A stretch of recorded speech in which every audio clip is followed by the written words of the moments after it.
Hello Penguinauts, I'm the Beardy Penguin and welcome to Kerbal Space Program Fall of Kerbin. As dawn arrives in the Kruolan Union, so does some glorious news. War with the imperialist scum to the east, the United States of Kerthenia, and we're gonna show them how it's done. We're gonna finally show those capitalist pigs you do not mess with the Kruolan Union. Here we are at Azamek, our most southerly and our largest naval base, named after the mod creator Azamek, who created WW2 Warships, of course. Now, what we're doing today is we're launching the KUS Jawaya. It's it's got a sister ship, the KUS Jeffrey, which we will launch later. But the KUS Jawaya has got actually the most important job today. Now, the Jeffrey is just going to form the first part of our home fleet, but the Jawaya is hopefully going to bring this war to a pretty swift resolution, or at least close off half of our worries so that we can focus on Tape in one area alone. Now, I'm not exactly going to disclose all the details of that mission because Tape,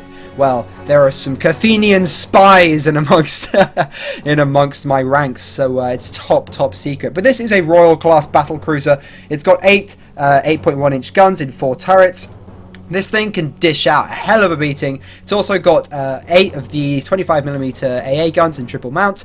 This thing can pack a pretty big punch, and this is going to be heading to hopefully stop Tape in his tracks in the AC&C. Of course, the AC&C is named after the creator of Naval Artillery Systems, who is also just a wonderful guy, and he's awesome. And anyway, this is a medium base, so we've got 3 40mm emplacements, which will hopefully defend Azamek from any intruders. But we will probably station maybe we might station a destroyer or two to also provide some slightly heavier fire support. This is mainly just for taking out any incoming aerial assault. But if like a dedicated naval assault could almost certainly destroy these emplacements. Now, if you didn't watch the war preparation videos, I'd highly recommend that you do, although the rules have changed quite a lot. We listened to all your guys' feedback, and the rules have changed quite a significant amount. You can look at them in the description below if you're interested. If you're not interested, well, I guess just watch the video, and I guess you'll find out as we go. Now, what's the difference between Fall of Kerbin and Kollaborative Warfare? Well, apart from everything, it's going to be coming out much more often. So these turns, it's going to be more about the battles. We're going to use Vessel Mover instead of ridiculously long journeys, and it's going to be coming out at least an episode a week, but probably even more. Tape and I are really passionate about this, and we think it's going to be freaking awesome. But anyway, the KUS Jawaya is going to head into the sunrise on its secret mission, which will hopefully bring the United States of Kerthenia to their knees.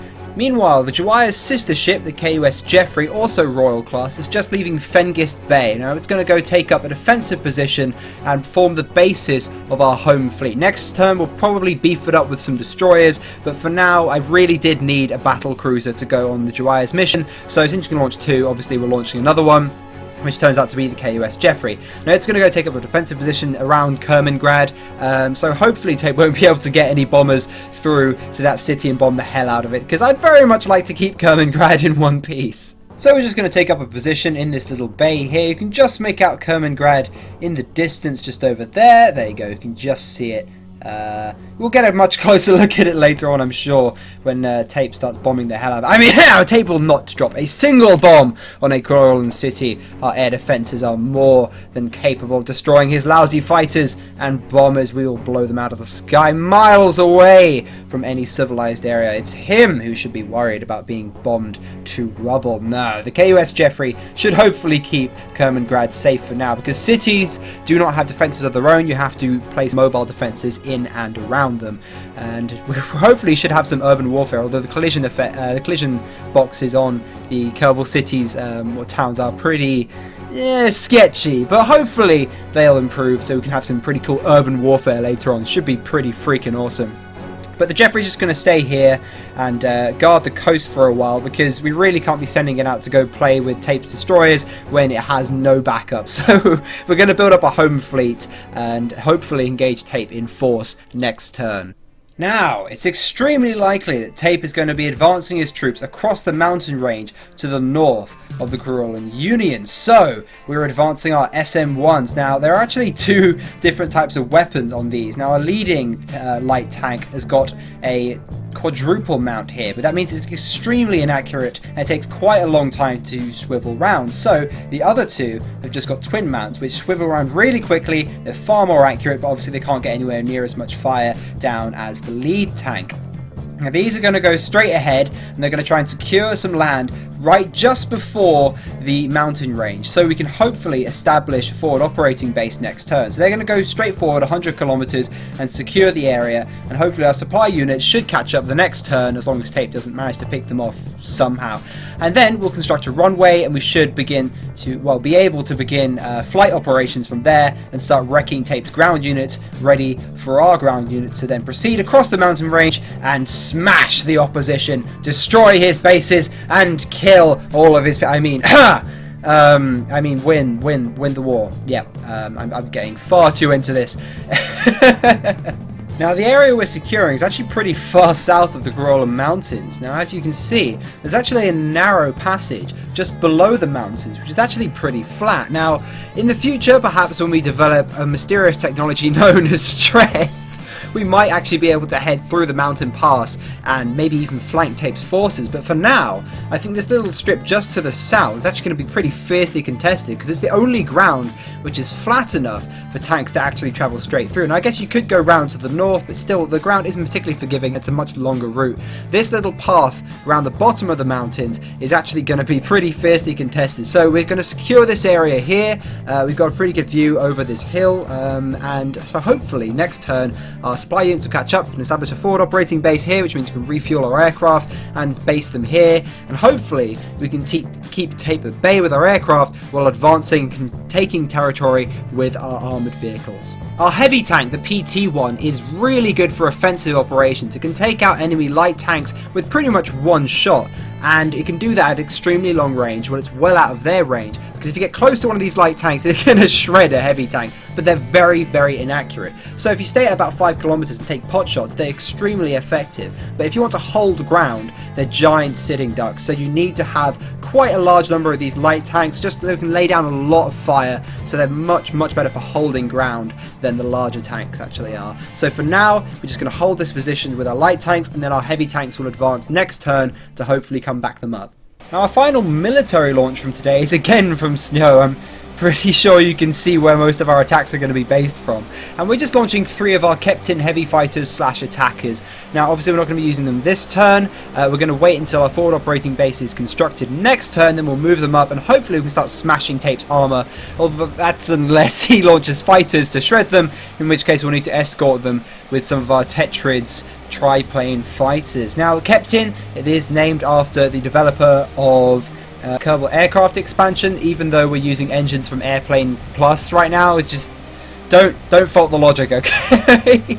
We're using this engine because it doesn't actually need to be thrust limited at all. We're using a slightly weaker engine for the triplane, the Tetrid's fighter. Tetrid's, that is named after the developer of Aviator Arsenal. Now this has got a 30 caliber machine gun now, whereas before using a 30mm. Thankfully Tetrid's, the creator of Aviator Arsenal, thankfully made us a much scaled down tail gun for us to use, and we're of course also using Aviator Arsenal for our main weapons and also for our bombs. This can also carry a torpedo, the new aerial launched torpedoes from Naval artillery systems, or it can just fly without anything and act as a heavy fighter. These things are actually really damn fast. But these are just going to sit here until next turn. They are on alert just in case Tape does some crazy blitzkrieg strategy and flies over the mountains all the way here somehow. I don't know, maybe in-flight refueling with biplanes and manages to attack. You know, you can never be too careful. So they're just going to sit here on the runway until next turn. Nothing really that exciting this turn. We just have to set out all our emplacements, all our defences, and get our armies mobilised. Nothing too exciting, but all the actions should hopefully start next turn. So we've got a supply truck en route from snow to our forward forces, so next turn we can build a forward operating base. Now our supply units can only move 75 kilometers a turn on ground and 30 kilometers a turn in water. and they're extremely important. They can build bridges, forward operating bases, they can repair units, rearm units, refuel units. They're incredibly important, and as we all know, wars are fought with logistics. They are completely defenseless. As you can see, this can be taken apart in seconds by a 30 caliber machine gun, okay? These things are, I mean, its tires are already burst just from traveling through the hilly country. So these things really do need to be well defended. Now, I highly doubt Tape will be able to get anywhere near this on this first turn, but in future we'll almost certainly have convoys protecting these. We're also sending out a pair of supply ships. Now these can only move 30 kilometers a turn, so this crew is pretty damn brave because they're chasing after the KUS Juaya completely unescorted, and soon these waters are going to be completely filled with Kerthenian submarines. So these merchants are surely nothing to laugh at because they are completely defenseless. We're using Maritime Pack parts made by Fengist and not the World War II Warships parts, because, well, it doesn't really seem right that merchant ships should have armor plating, military armor plating. No, these are completely defenseless, and if they are not escorted, all Tape has to do is fly along with an airdrop torpedo or just bob up with a little U-boat. He could probably just ram it to pieces, to be honest. If he completely ran out of torpedoes, he could probably still destroy this thing. That's how fragile it is. So we really do need to be careful once these waters are filled with with submarines. But for now, it should be safe enough. The Juaya is relying on this crew because once the Juaya gets to its destination, it will be completely out of fuel because it uses a third of its fuel for each little jump it does. So when it gets there, it's going to need to be refueled. So they are very heavily relying on the supply ship to hopefully stay out of trouble. Our second merch, he's staying a little closer to home. He's going to be supplying the home fleet, so he's going to be very, very well protected. So once we build up a little bit of a fleet there and we set off, this is going to be the vessel that's going to be fueling them along the way. Although, of course, we're going to need quite a few more if we're going to be launching assaults on Kerthenia's coast. And just so you guys know, we are actually using the AirPark mod for our ships and also for our defensive emplacements, like, you know, my 40mm emplacements and stuff that I got all the way over there, just to stop them, you know, clipping into the Kerbin'side stuff, and also to stop them spontaneously combusting on the water, because boats seem to have a little bit of a habit of just exploding on water. So just to safeguard against that, we've got the AirPark mod, which freezes them in place, so that cannot happen, which means no spontaneous combustion or anything, no glitching. You just fly in, it loads, and it will be fine. So that has been turn one of Comrade Kerman's glorious plan for world domination. Thank you very much for watching, everyone. I hope you're as hyped for this series as I am. I know this first episode hasn't been particularly exciting. It's just been explaining some of the rules, mobilizing our army, our navy, our air force, and getting things set up. But next turn, we should have some clashes with Kerthenian forces, and things should really start to heat up. So I'll see you guys next time. Be sure to check out Tape's video. He'll be coming out soon after mine. He's going to be coming out really, really quickly. Thanks to Vessel Mover, thanks to all the mods we've got. This is going to be an amazing series, and I will see you guys next time. Bye, everyone.